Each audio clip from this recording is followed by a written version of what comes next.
गुरुजी, मेरा आपसे एक प्रश्न है। अभी भी मेरा बहुत मन था तो हनुमान जी ने मेरी अर्जी सुन ली। अब मेरा प्रश्न है कि बागेश्वर धाम की स्थापना कब हुई थी और उसके पीछे की कहानी क्या है? पहले तुम एक शायरी सुनाओ।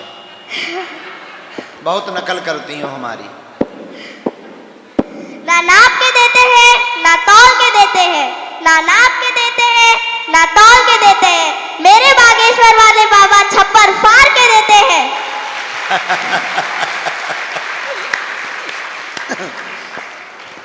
सुनो, पूज्य श्री की थी उत्तराखंड के बागेश्वर जिले में जो बागनाथ मंदिर है, वहां पर जो महादेव विराजमान है, उन्हीं के जैसे स्वरूप के महादेव, उन्हीं की जैसी तीक्ष्णता उसी काल के बागनाथ मंदिर जो उत्तराखंड का है, उसी समय के बाद की समकक्ष की स्थापना बागेश्वर धाम की मानी जाती है। लोग तो कहते हैं, हमने जो दादा गुरुजी से सुना कि सन्यासी बाबा ने अपने गुरुजी के द्वारा करवाया था, उनके गुरुजी ने वहां छोड़ा था। बहुत, अब लगभग हमारी दरबार की पीढ़ी हो गई 3, राम 2 3, 6वीं 7वीं पीढ़ी पुरानी बात है। 7 पीढ़ी हो गई है, उसके पुराने की बात है ये। अब 7 पीढ़ी में यदि 70-80 साल ही, 8 पंचे 40, 300-400 साल पुरानी बात हो गई है, तब की स्थापना है ये बागेश्वर धाम मंदिर की। 322-23 साल तो सन्यासी बाबा को हो गए, 23 साल, 323 साल हो गए हैं सन्यासी बाबा को जीवंत समाधि लिए हुए।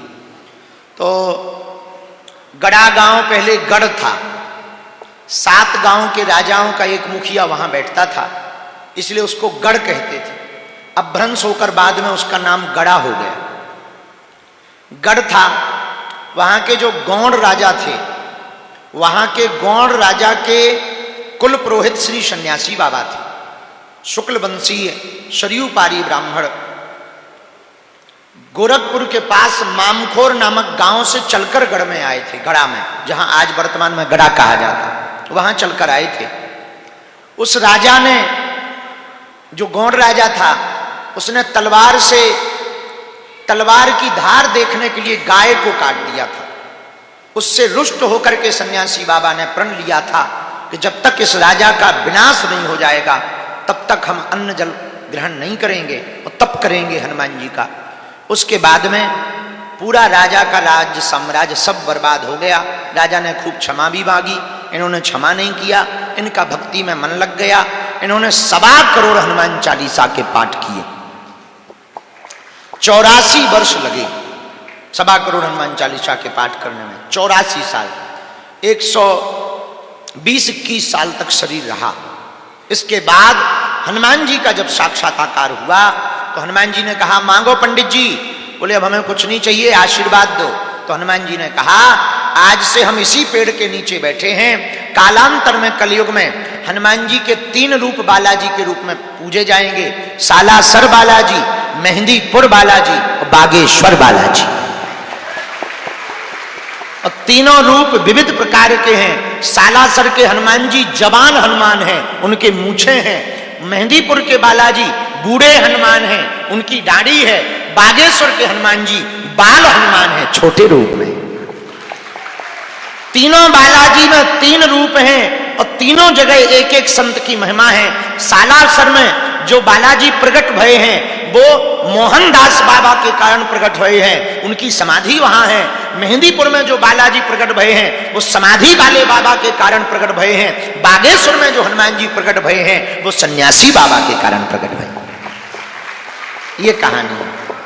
बैठ जाओ चटर पटर। धन्यवाद गुरुजी। जब मैंने आपसे पहली बार प्रश्न किया था तब भी मेरा बहुत मन था कि मैं आपसे आशीर्वाद लूं, क्या मैं भी आ सकती हूँ? तुम्हें कोई मना नहीं कर सकता बेटी, बहुत मीठी वाणी है तुम्हारी। थोड़ा आगे भी माइक लाओ। सीताराम महाराज जी। सीताराम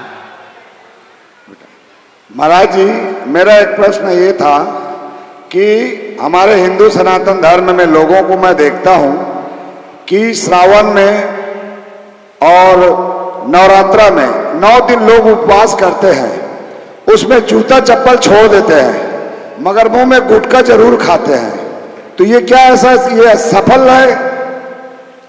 आप पवित्र है?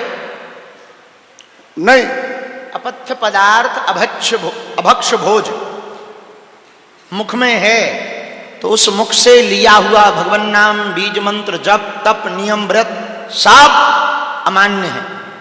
जिस साधक की साधना में अभक्ष भोज्य पदार्थ हैं, विचार करो जिस मुख से पवित्र नाम भगवान का लेना है उस मुख में जो है तंबाकू डली हो, भगवती का नाम लेना है उसमें तंबाकू हो, क्या बीतेगी भगवती पर, जिह्वा पर।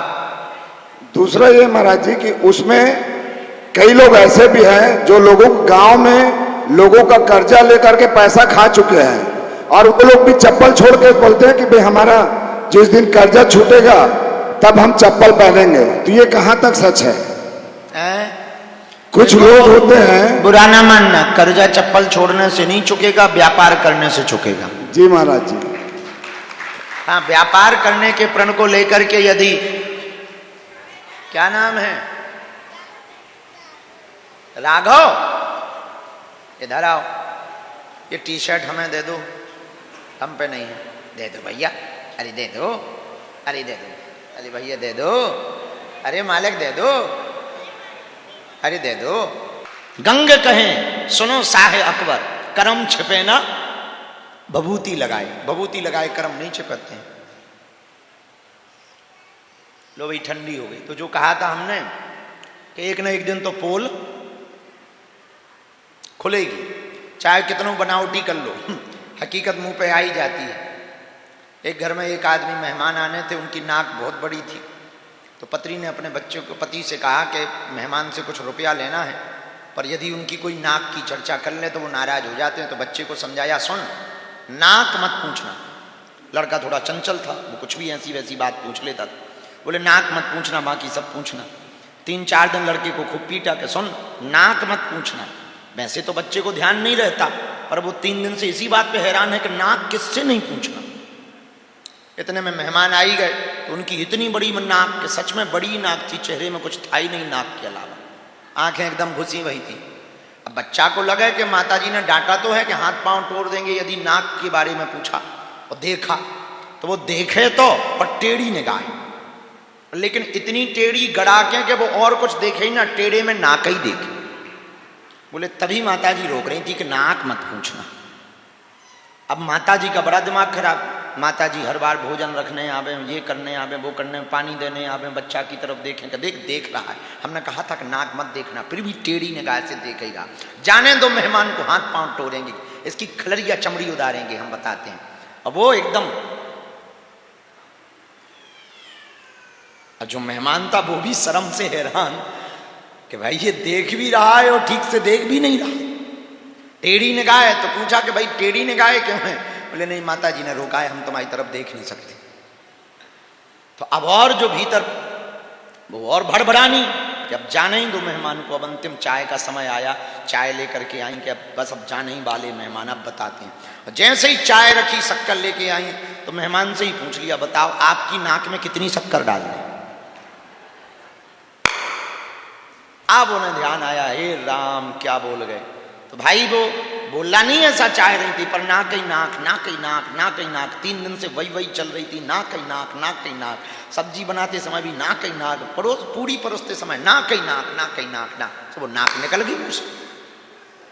तो ऐसी प्रकार सब तो होता है, जितना बार तुम चिंतन करोगे वो अंत तो गत्वा बाहर निकल ही जाएगा। तो पोल एक दिन खुल ही जाएगी, ये पक्का है।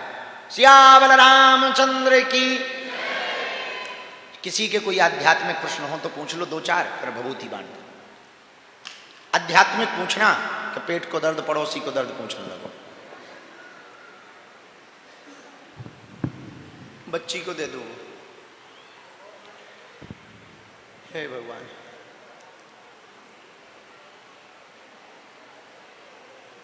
थोड़ा जल्दी भेजो, राम सीताराम सीताराम। हाँ जी, सीताराम। क्या नाम है?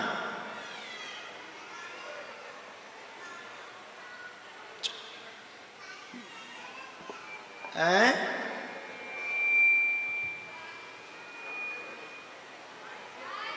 माइक चाहिए?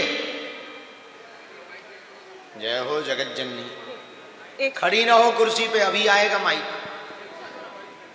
बेटा, अरे तय खुद उतर जा, अंग्रेजी बोल रहा हूं। बस इन्हीं चेलों के कारण गुरुओं का बंटाधार होता है। सीताराम। सीताराम बोलो बेटा। ख्वाहिश। अच्छा, ख्वाहिश नाम है। आपकी क्या ख्वाहिश है? हनुमान जी आराम चाहिए।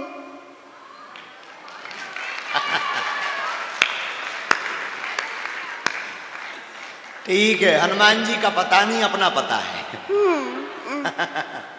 हम मिलेंगे अभी आपसे भभूति बांटते समय। हाँ। चलो ठीक, खुश रहो। ख्वाहिश तुम्हारी एक पूरी होगी आज, ख्वाहिश। ठीक। सीताराम। कितने में पढ़ती हो? बाद में। हैं? बाद में। PP2 में। PP2? हाँ। ये कौन सी क्लास होती जी? होती है। KG2 का PP2 हो गया। हाँ। वाह वाह। पहली से पहली, उसको PP2 कहते। हमारे जमाने में तो सीधी कक्षा 1 में नाम लिखत थे। चलो ठीक है, बहुत अच्छा। पढ़ो बड़ो, नाम रोशन करो बेटा। माइक दे दो।